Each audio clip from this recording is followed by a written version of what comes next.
네, 안녕하십니까. 개혁책방입니다. 자, 오늘은 질문하는 성도 대답하는 신학자 제 5장 구원이 궁금해요. 그 가운데서도 두 번째와 세 번째 챕터 거듭난다는 것은 무엇인가요? 마음을 돌이킨다는 것은 무엇인가요? 에 관한 질문과 답을 살펴보도록 하겠습니다. 자, 다시 태어나는 것, 이것을 거듭남이라고 부릅니다. 이를 중생이라고도 표현합니다. 다시 태어난다라는 것은 육체적으로 다시 태어나는 것을 뜻하는 것이 아니고 오히려 하늘로부터 오는 영적인 재창조 행위를 의미합니다. 죄로 인해 본질상 진노의 자녀인 타락한 영혼에 하나님의 새로운 본성의 씨앗이 심겨져서 영적으로 완전히 새로운 자로 태어나는 것을 중생, 거듭남이라고 하는데요. 중생 사역은 중요한 것이 뭐냐? 하나님의 단독 사역이다라는 것입니다.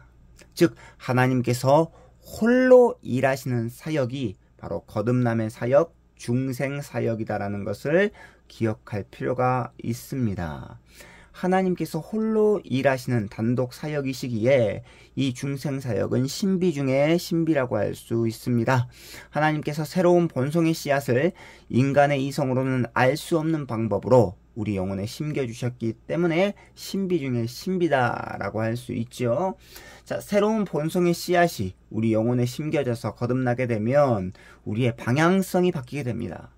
그러니까 중생 전에는 사탄의 권세 아래에 거하여서 늘 죄악 가운데 탐닉했다라고 한다면 중생 이후에는 신령한 복을 추구할 능력이 우리에게 생기게 되고 죄와 싸우려는 의지를 품을 수 있게 됩니다. 즉 타락 후 본질상 진노의 자녀에서 중생 이후에는 하나님의 자녀로 우리의 신분이 바뀌게 되는 것이죠.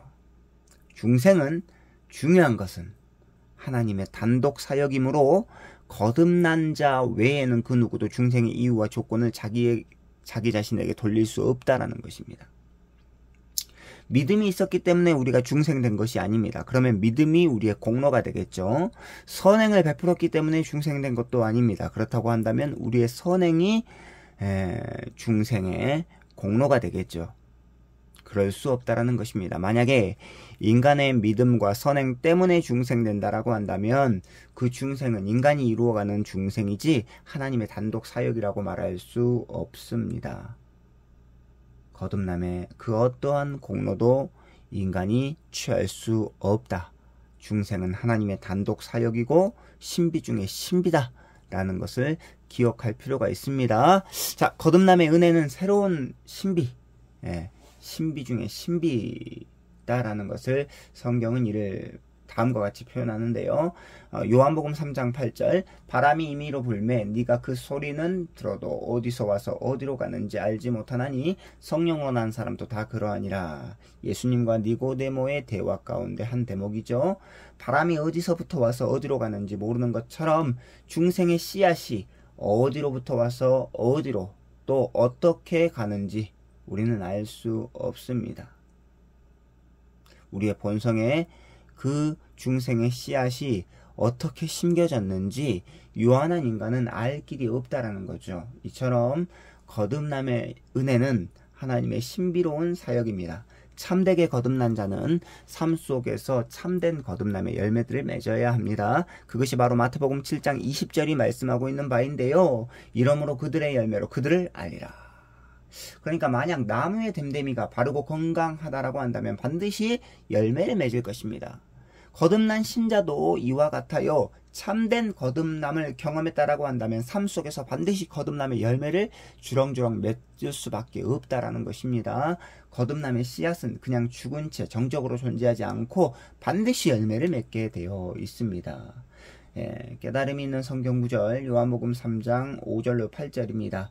예수께서 대답하시되 진실로 진실로 내게 이르노니 사람이 물과 성령으로 나지 아니하면 하나님 나라에 들어갈 수 없느니라. 육으로 난 것은 육이요 영으로 난 것은 영이니 내가 내게 거듭나야 하겠다 하는 말을 놀랍게 여기지 말라. 바람이 임의로 불매 네가 그 소리는 들어도 어디서 와서 어디로 가는지 알지 못하나니 성령으로 난 사람도 그러하니라. 자, 적용이 있는 묵상입니다.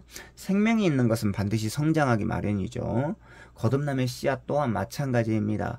거듭남의 씨앗, 그 중생의 씨앗은 새로운 본성의 씨앗이므로 강한 운동력과 활력이 있는 씨앗입니다. 참된 거듭남을 경험했는데도 불구하고 삶이 지체되어 있고 아무런 열매를 맺고 있지 않다라고 한다면 다시 한 번 더 거듭남의 다시 한번 거듭남 그 자체의 건강함에 대해서 우리가 진지하게 고민해 봐야 된다라는 거죠. 거듭나지 않으면 구원의 길로 들어갈 수 없습니다. 거듭남의 은혜를 갈구하며 주님 앞에 겸손하게 무릎을 꿇어야 하는 이유가 바로 여기에 있습니다. 자, 세 번째 챕터입니다. 마음을 돌이킨다라는 것은 무엇인가요? 자, 운전을 하다 보면 유턴 표시를 급히 찾을 때가 있습니다. 왔던 길을 잘못 왔다라는 것이죠. 그래서 돌아가야 할 것을 깨닫고 급히 되돌아가려면은 반드시 유턴 표시가 있는 곳에서 차를 돌려야 합니다. 유턴 표시는 차의 진행 방향성을 완전히 뒤바꿀 수 있는 표시죠. 구원에 있어서 유턴과 같은 개념을 회심이라고 합니다. 거듭남의 은혜로 삶의 영적인 방향성을 바꾸는 마음의 돌이킴, 바로 이것을 회심이라고 하는 거죠. 그래서 반드시 이 구원의 서정 가운데서도 하나님께서 중생 거듭나게 한 이후에 회심의 역사가 일어나는 것입니다. 그리고 회심은 크게 두 가지 요소로 구성되는데 첫 번째는 믿음이요. 자, 두 번째는 회개입니다. 자, 믿음은 하나님께서 신자에게 베푸시는 은혜의 선물이죠. 믿음은 결코 우리의 공로로 얻어지는 것이 아니고 하나님께서 주시는 선물입니다. 예수 그리스도를 믿고 그와 연합하여 그리스도께서 사셨던 삶의 방향성대로 살겠다라는 믿음의 다짐, 그것이 바로 중생의 은혜 이후 신자에게 임하게 되는 선물이다라는 것이죠. 자, 둘째는 회개인데요. 참된 회심은 참된 회개를 동반합니다. 회개란 과거의 잘못을 깨닫고 뉘우쳐서 옳은 길로 가는 것이죠. 회개란 우리가 잘못 알고 있는 사람들이 알고 있는 것처럼 단순히 통해 자복하고 후회하는 것만 말하는 것이 아니고 그것을 통해서 돌이키는 것까지 우리가 생각해야 합니다. 자, 우리의 과거의 잘못을 깨닫고 뉘우쳐서 옳은 길로 유턴, 돌아가는 것을 회개라고 합니다. 예수 그리스도를 믿는 믿음으로 참된 통회의 회개를 해서 옛 자아의 마음에서 새 자아의 마음으로 돌이키는 것, 바로 참된 회심이라고 할 수 있죠. 자, 기독교 구원론에서 믿음은 핵심 중에 핵심이라고 할 수 있습니다. 자, 믿음은 우선 참된 믿음의 대상이 필요하죠. 그러니까 회심에는 크게 두 가지 요소로 구성되어 있는데 첫 번째 믿음이라고 했고 두 번째 회개라고 했는데 첫 번째 이 믿음은 핵심 중에 핵심이라고 했습니다. 믿음에는 참된 대상이 필요하고 참된 믿음의 대상에 대한 정확한 지식은 구원에 이르는 믿음을 우리에게 고취시킵니다. 하지만 단순히 지적 동의로만 믿음의 요소가 구성되는 것은 아니죠. 믿음의 대상에 대한 참된 지식은 믿음의 대상에 대한 인격적인 신뢰와 의존에까지 이어지고 그 후 의지를 품어서 믿음의 대상을 사랑하고 믿음의 대상을 삶으로 쫓는 것, 기쁨으로 쫓는 그 행동에까지 나아가야 합니다. 이것을 야고보 사도가 이렇게 말씀했는데요. 행함이 없는 믿음은 죽은 믿음. 그러니까 믿음의 대상이 분명히 존재한다라면 그 믿음의 대상에게 전적으로 신뢰하고 의지하는 행함이 있는 그 믿음으로까지 나아가야 된다라는 것입니다. 그런데 하나님께서 효과적으로 부르시고 거듭남의 은혜를 허락하시면 우리는 이러한 믿음을 통하여서 참된 회개의 삶을 사는 회심자로서 정체성을 누릴 수 있게 된다라는 것이죠. 더 이상 악한 마귀의 자녀로 살지 않고 하나님의 거룩한 백성으로서의 돌이킨 마음을 품고 살아갈 수 있다라는 것입니다. 자, 오늘 그래서 세 번째 챕터 마음을 돌이킨다라는 것은 무엇인가요? 깨달음이 있는 성경 구절입니다. 이사야 55장 6절로 7절. 너희는 여호와를 만날 만한 때에 찾으라. 가까이 계실 때에 그를 부르라. 악인은 그의 길을, 불의한 자는 그의 생각을 버리고 여호와께 돌아오라.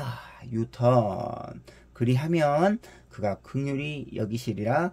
우리 하나님께로 돌아오라. 그가 너그럽게 용서하시리라. 사도행전 20장 21절입니다. 유대인과 헬라인들에게 하나님께 대한 회개와 우리 주 예수 그리스도께 대한 믿음을 증언한 것이라. 적용이 있는 묵상입니다. 구원에 이르게 하는 처음 믿음과 처음 회개는 참된 회심과 결부되어 우리 삶 속에서 단회적으로 일어납니다. 그죠? 참된 회심의 결과로서의 믿음과 회개의 기능은 그러나 신자의 전 삶에 걸쳐서, 삶 전체에 걸쳐서 지속적으로 일어나야 합니다. 그러니까 처음 믿음과 처음 회개는 참된 회심과 결부하여서 우리 삶 속에 단회적으로 일어나지만, 회심의 결과로서의 우리의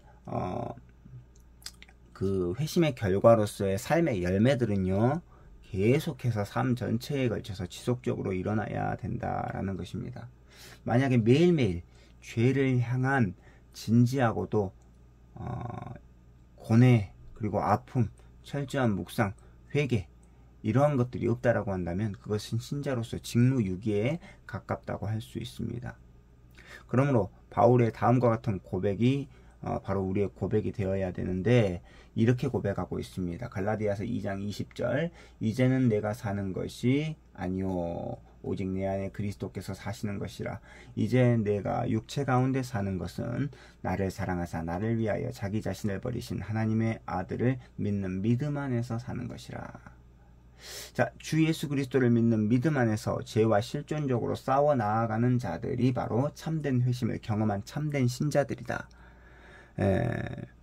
믿는다라고 하면서 그 돌이킴의 열매들이 없다라고 한다면 그 어떤 우리의 믿음을 잘 진지하게 고민하고 점검해 보아야 될 필요가 있다는 것입니다.